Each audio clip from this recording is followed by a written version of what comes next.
네, 안녕하세요. 인물포커스의 전성호입니다. 부산시장 보궐선거가 오는 4월 7일 열리니까요. 이제 석 달 앞으로 다가왔습니다. 이번 선거에 출마하실 분들을 미리 만나보고 있는데요. 오늘은 한국경제신문 주필 출신으로 보수 농계기자, 유튜버로 활동 중인 개혁자유연합 창당준비위원장 정규재 예비후보 초대했습니다. 자, 어서 오십시오. 예, 반갑습니다. 네, 안녕하십니까. 네.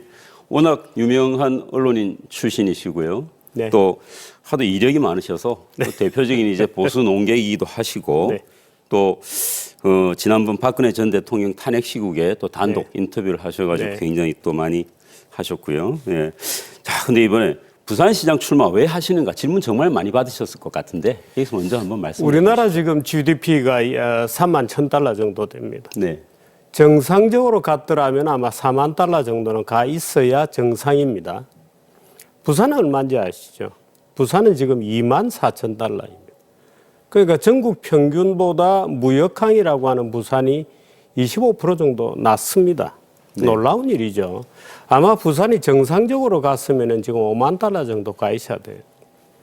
부산을 정상으로 돌려놓겠습니다.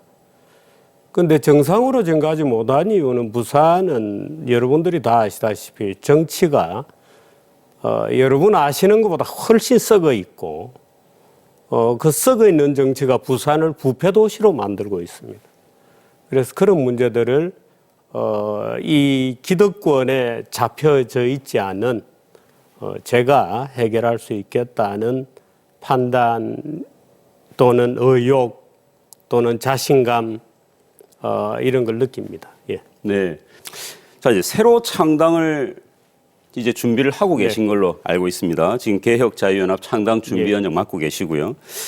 근데 이제 보수정당이 국민의힘이 있는데요. 국민의힘이 아닌 다른 당을 창당을 해서 출마하시는 이유는 그렇습니다. 어디에 있습니까? 국민의힘은 보수다 이렇게 말씀하셨는데 아마 옛날 얘기 같습니다. 국민의힘은 그동안에 누차익을 친 선거를 통해서 중도정당 또는 기회주의 정당 또는 서울에서는 민주당의 이중대, 부산에서는 민주당이 국힘당의 이중대죠. 역전돼 있습니다마는 국힘당을 과연 보수당이라고 할 수 있겠는가에 대해서 저는 굉장한 의문을 가지고 있습니다.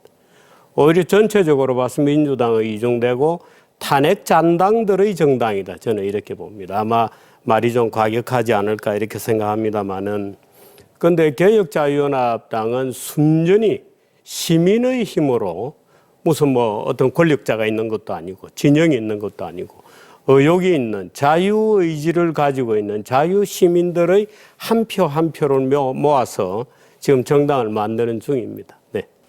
자, 고등학교 졸업하시고 계속 서울에 계셨었죠. 그렇습니다. 예. 예.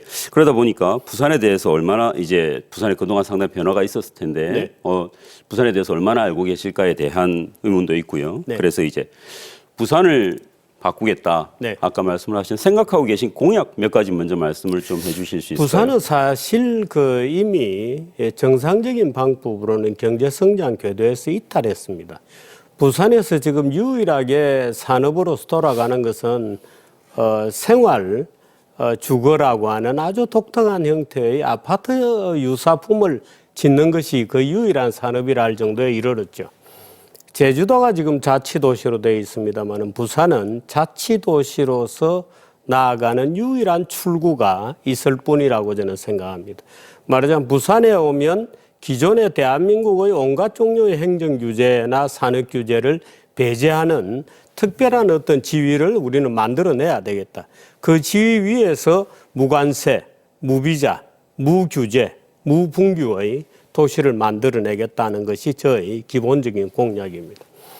최근 들어서 많은 후보들이 부산의 시장이 되겠다는 후보들이 여러 가지 공약들을 내고 있습니다만 제가 가만히 듣고 있으면 무슨 학예회 하나 이런 느낌이 듭니다. 네. 구청의 공약, 또 건설 공약, 또 건설 공약입니다. 모두가 부패를 예고해 놓은 거고 뒤에 다 주인들이 있는 사업들이죠.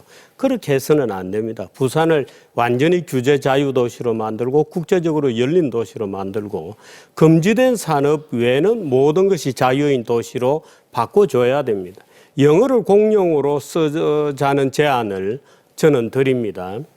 부산은 굉장히 부패해 있는 도시이기 때문에 부산감사원을 별도로 설치하겠다는 것이 저희 공약 중에 하나입니다.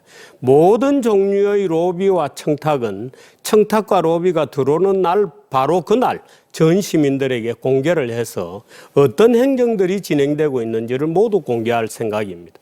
북한 이단지를 두드리면 바로 어떤 허가사항이 어떻게 진행되고 있고 지금 현재 어떤 결정들이 내려지고 있는 것을 일반 시민들이 완전히 알도록 전부 공개해버릴 생각입니다. 그래서 저는 이 청탁 같은 것도 청탁 실명제 같은 것을 도입해서 부산시와 부산 시민들이 앞으로는 일하는 방식 자체를 완전히 바꾸겠다는 것이 제 생각이죠. 그리고 참 부산이 말씀하신 대로 경제적인 부분에서 워낙 취약해져서 네. 참 먹고 사는 문제가 큰일이 됐거든요. 네. 이 부산의 경제를 살릴 만한 어떤 방안 생각하고 계시는 분들은 어떤 부분들이 있습니까? 기본적으로는 아까 이제 공약 사항들이 이제 그런 예. 사항들이고 부산의 기본 철학이 이런 겁니다. 부산은 대구도 아니고 광주도 아닙니다. 대구와 광주는 대구는 양반도시고 광주는 농촌 공동체적 도시입니다. 부산은 어떤 도시냐? 부산은 상업의 도시입니다. 상업주의의 도시고 부산은 정치인의 도시가 아니라 상인의 도시입니다. 그래서 부산을 상인의 손으로 다시 넘겨주려면 규제의 망을 뜯어내야 되고 부산 시민들에게 자유를 줘야 됩니다. 바로 그런 시스템을 만들지 못하면 그저 빌딩 하나 더 짓는 거로 무슨 뭐 공항 하나 더 짓는 것으로 이런 문제가 해결되는 게 아니거든요. 예를 들어서 뭐 가덕신 공항 같은 경우에는 저는 굉장히 지금 고민 중입니다만은 가덕신 공항은 자칫 잘못하면 저는 민주당이 꺼내놓는 또 다른 선거 사기다고 저는 봅니다만은 잘못하게 되면 부산 발전의 영구히 밑에서 끌어내리는 아마도 암덩어리거나 짐덩어리가 되고 그 기간 동안 부산은 올스톱되는 아무것도 할 수 없는 그런 불능의 도시로 될 가능성도 굉장히 많기 때문에 저는 그 문제를 지금 심각하게 고민 중입니다. 잘 알겠습니다. 오늘 말씀 여기까지 듣고요. 네. 예, 말씀 들은 것 중에 자치, 도시, 탈규제 그게 이런 부분 핵심. 굉장히 강조해 주셨습니다. 네. 네, 바쁘신데 오늘 나와주셔서 감사합니다. 네, 고맙습니다.